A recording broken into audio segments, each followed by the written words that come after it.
नमस्कार दोस्तों, मैं हूं राजेश और आप देख रहे हैं राजेश एजुकेशन 7। तो शुरू करते हैं दोस्तों। हाँ अब हम पढ़ रहे थे राजस्थान जिला दर्शन। आज हम पढ़ने जा रहे हैं राजस्थान का नया जिला झुंझुनू। झुंझुनू के बारे में चर्चा करते हैं। झुंझुनू को शेखावटी का सिरमौर भी कहा जाता है।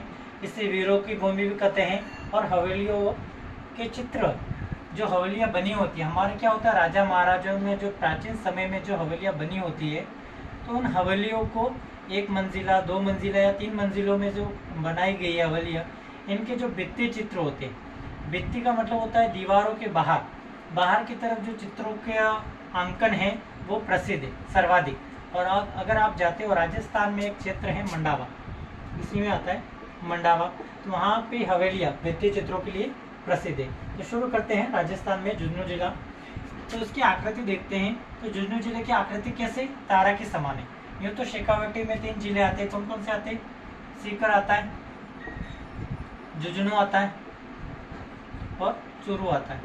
ये शेखावटी के 3 जिले हैं। लेकिन जो झुंझुनू जिला है उसे राजस्थान का सिरमौर कहते हैं, शेखावटियों का सिरमौर कहते हैं। और इसकी आकृति तारे के समान है। अब देखते हैं राज्य का एकमात्र गधा अभ्यारण्य। अभ्यारण्य का मतलब होता है वहाँ स्थान, ठीक है। अ का मतलब होता है अभय, अभय का मतलब है नीडर, और रण्य का मतलब होता है जंगल।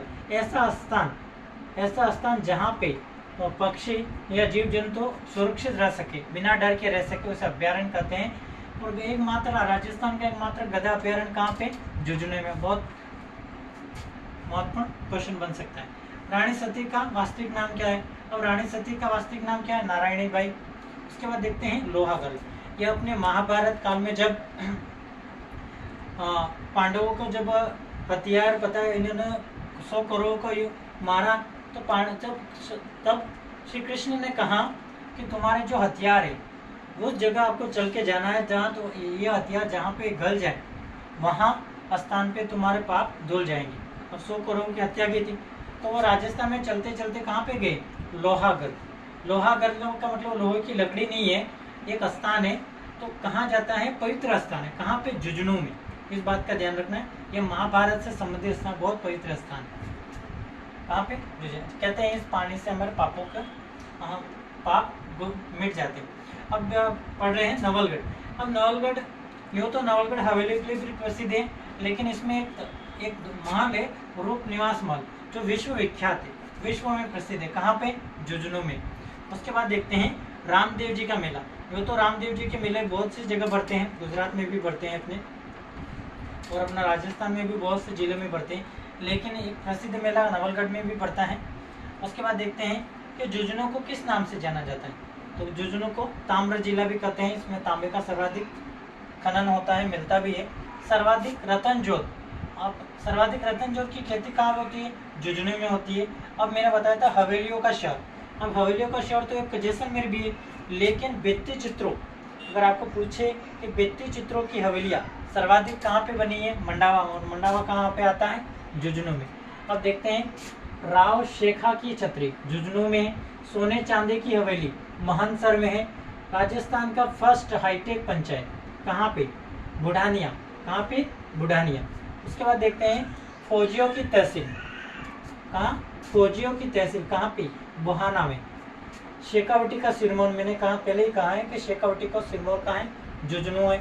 टोडरमल का स्मारक। अब स्मारक किसका बनता है?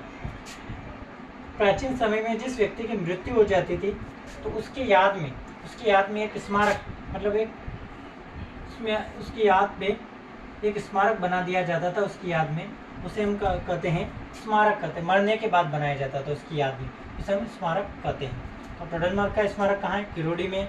अब देखते हैं हवेलियों और भित्ति चित्रों। मैंने पहले ही बताया कि हवेलियों और भित्ति चित्रों, जो प्राचीन हवेलियाँ, उनमें जो व्यापारी लोगों द्वारा बनाई गई, कहाँ? मंडावा में बनाई गई थी, झुंझुनू में। सर्वाधिक हवेलियाँ भित्ति चित्रों के लिए प्रसिद्ध है। उसके कहते हैं भूत बावड़ी। ये सबसे एक चर्चित स्थान है झुंझुनू में। ऐसा है, प्लस का आइकन देख लो।